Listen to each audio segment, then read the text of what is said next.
कहानी। एक मजबूर बूढ़ी औरत के 70 रुपये।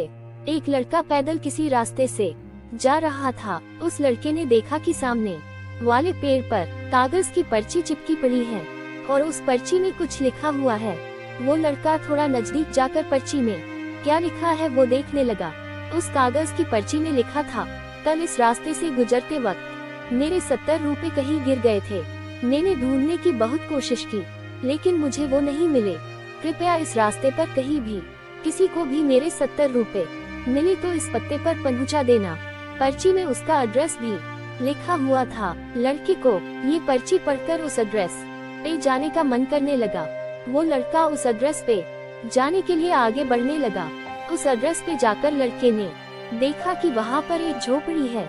लड़के ने बाहर से आवाज लगाई तो उस झोपड़ी में से एक वृद्ध औरत लाठी के सहारे बाहर आने लगी। लड़के को पता चल गया कि वो वृद्ध औरत सिर्फ अकेली ही इस झोपड़ी में रहती है।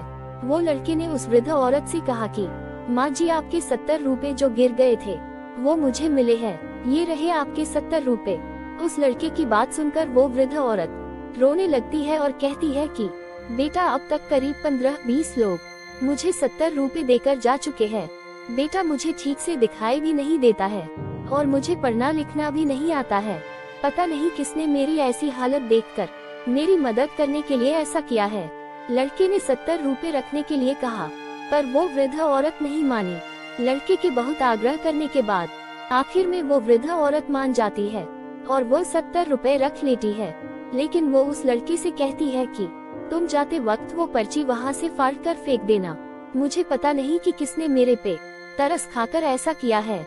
लड़के ने कहा, माँ जी, आप इस बात की फिक्र मत करना, मैं वो पर्ची फाड़ दूंगा। अब वो लड़का उस वृद्ध औरत के घर से निकल जाता है। थोड़ी देर चलने के बाद उस लड़के ने सोचा कि आखिर मुझसे पहले आए हुए उन 15-20 लोगों को भी इस माँ जी ने वो पर्ची फाड़ने को कहा होगा, लेकिन उनमें से किसी ने भी पर्ची को नहीं फाड़ा, तो फिर मैं क्यों फाड़ दूं?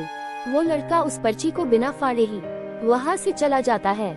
उस लड़के के मन में उस व्यक्ति के लिए बहुत ही आदर और सम्मान था जिसने ये तरीका ढूंढा था और इस जरूरतमंद वृद्ध औरत की मदद की थी।